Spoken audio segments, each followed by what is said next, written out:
அன்பு வணக்கம். இன்றைக்கி உங்களுக்கு ஆணும் பெண்ணும் அப்படிங்கிற படத்தில் ராணி அப்படிங்கிற ஒரு பகுதி கதையை சொல்ல போகிறேன்.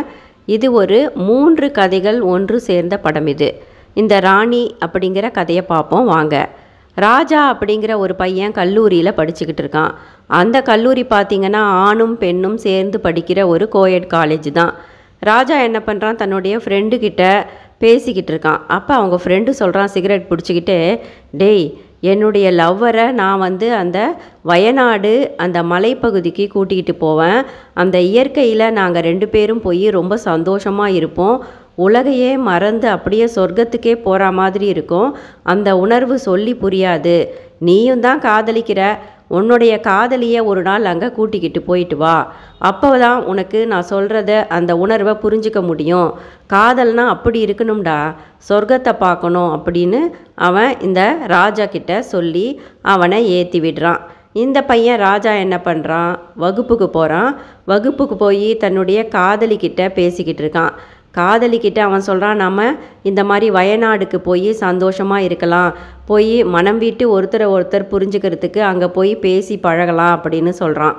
உடனே அந்த பொண்ணு, அவனுடைய காதலி ராணி என்ன சொல்கிறா, ஏன் நாம் இங்கேயே பேசலாம், இல்லை இப்போ கூட பேசிக்கிட்டு தான் இருக்கோம், எதுக்காக அங்கே போய் பேசணும் அப்படின்னு சொல்கிறா. ஆஹா, அதெல்லாம் இல்லை, நான் உன்னை ஹக் பண்ணிக்கணும் அப்படின்னு சொல்கிறான்.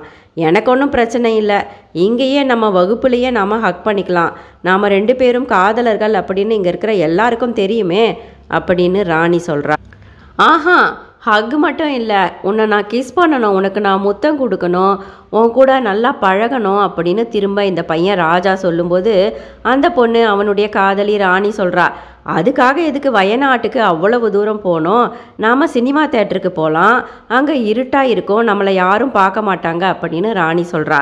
உனக்கு என்ன, சினிமா தேட்டர்லலாம் கேமரா இருக்கும், அதெல்லாம் நல்லா இருக்காது, யாராவது பார்த்துருவாங்க, நான் மாட்டிக்குவேன் அப்படின்னு இந்த பையன் ராஜா சொல்கிறான்.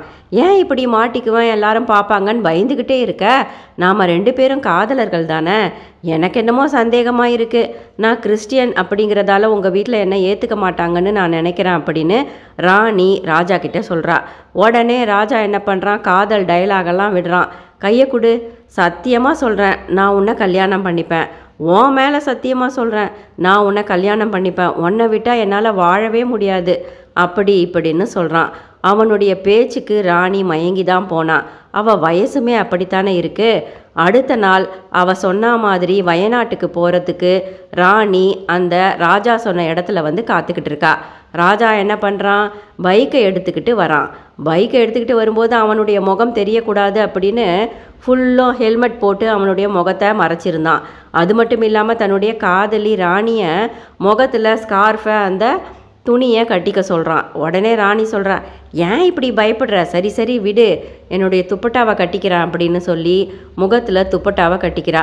2 பேரும் அப்படியே சர்ன்னு பைக்கில் அப்படியே காற்றை கிழிச்சிக்கிட்டு பறந்து போகிறாங்க. வயநாட்டுக்கு அந்த மலைப்பகுதிக்கு போகிறாங்க. மலைக்கு வந்துடுறாங்க. மலை மேலே அப்படியே வந்துட்டாங்க. ஆளரவம் இல்லாத இடம், ஒரே புதர்களும் செடிகளும் கொடிகளும் இருக்குது. ராஜாவுக்கு பாம்புனா பயம், இருந்தாலும் பயத்தை விட காதல் ரொம்ப பெருசு இல்லையா, அந்த உணர்வால் தன்னுடைய காதலியை இன்னும் அதிகமான புதர்கள் இருக்கிற பகுதிக்கு போகணும் அப்படின்னு அழைச்சிக்கிட்டு போகிறான். உடனே ராணி சொல்கிறா, ஏன் இங்கேயே உட்காந்து பேசலாமே, எதுக்கு அங்கே போகணும் அப்படின்னு சொல்கிற, யாராவது பார்த்துட போகிறாங்க அப்படின்னு திரும்ப அதே பாட்டை பாடுறான் ராஜா. இங்கே யார் இருக்கா, என்ன பார்த்து நம்மளை அப்படியே கடித்து தின்னுட போகிறாங்களா அப்படின்னு ராணி கோச்சிக்கிறா. உடனே ராஜா முகம் சோர்ந்து போயிடுறான். முகத்தை தூக்கி வச்சுக்கிறான் கோவப்படுற மாதிரி. ஏன்னா அவன் ரொம்ப கஷ்டப்பட்டு இவ்வளோ தூரம் தன்னுடைய காதலியை உஷார் பண்ணி கூட்டிக்கிட்டு வந்திருக்கான் இல்லையா. ஆனால் அவள் இப்படி பேசுகிறது அவனுக்கு ஏற்றுக்க முடியல. உடனே ராணி இறங்கி வரா. ராஜா கிட்ட கொஞ்சி பேசுகிறா. சரி சரி விடு விடு, எனக்கு தெரியும் உன்னை பற்றி, சரி ஹக் பண்ணணும், கிஸ் பண்ணணும், அன்பாக பேசணும் அப்படின்னு கூட்டிகிட்டு வந்துட்டு ஏன் இப்படி கோச்சிக்கிற, அதை விடு, உனக்கு என்ன பிடிக்குமா, என்னுடைய உடம்பை பிடிக்குமா, நீ எவ்வளவு தான் என்னை விரும்புகிற அப்படின்னு ராணி கேட்குறா. உடனே ராஜா என்ன சொல்கிறான், அப்படியே கவிதையாக பொழியிறான். அந்த வானம், இந்த பூமி, அதளவு பிடிக்கும், இதளவு உன்னை பிடிக்கும் அப்படின்னு சொல்லிக்கிட்டு இருக்கான். உடனே ராணி சொல்கிறா, நீ இப்படிலாம் டயலாக்லாம் விடாத, உண்மையை சொல்லு, உனக்கு என்ன எவ்வளவு பிடிக்கும், நீ என்ன எவ்வளவு காதலிக்கிற, அதை நான் தெரிஞ்சுக்க விரும்புகிறேன் அப்படின்னு ராணி சொன்ன உடனே ராஜா சொல்கிறான், என்னுடைய மூச்சே நீ தான், என்னுடைய உயிரே நீ தான் அப்படின்னு சீரியஸாக முகத்தை வச்சுக்கிட்டு சொன்ன உடனே ராணி நம்பிடுறா. ராணி அவனுக்கு முத்தம் கொடுக்குறா.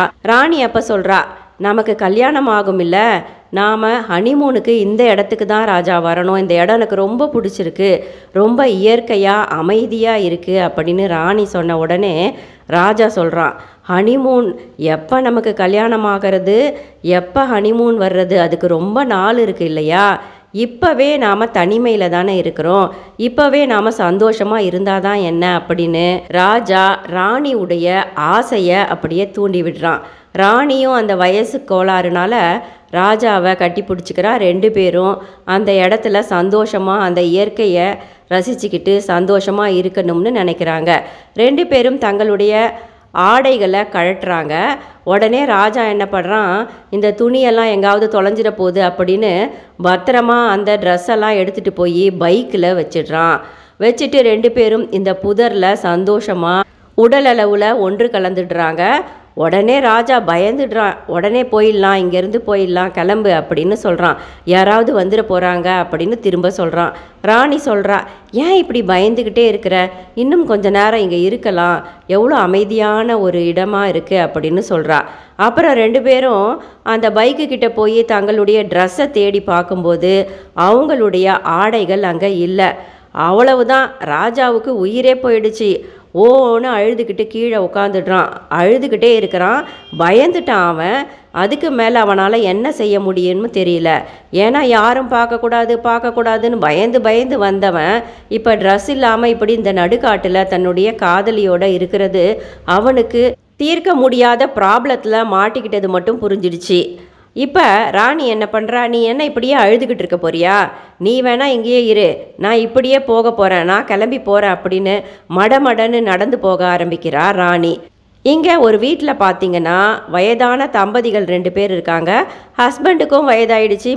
வயதான மனைவி என்ன பண்ணுறாங்க, படுத்த படுக்கையாக இருக்காங்க. அவங்க கணவர் என்ன பண்ணுறாரு, மனைவியை கவனிச்சுக்கிறாரு.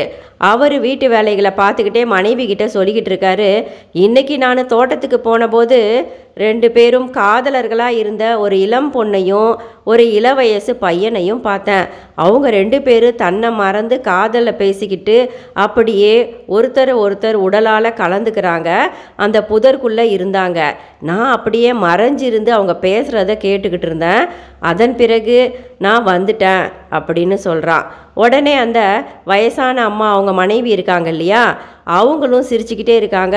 கணவனும் மனைவியுமாக அந்த வயதான தம்பதிகள் அந்த காதலர்கள் பற்றி பேசி சிரிச்சுக்கிட்டு இருக்காங்க.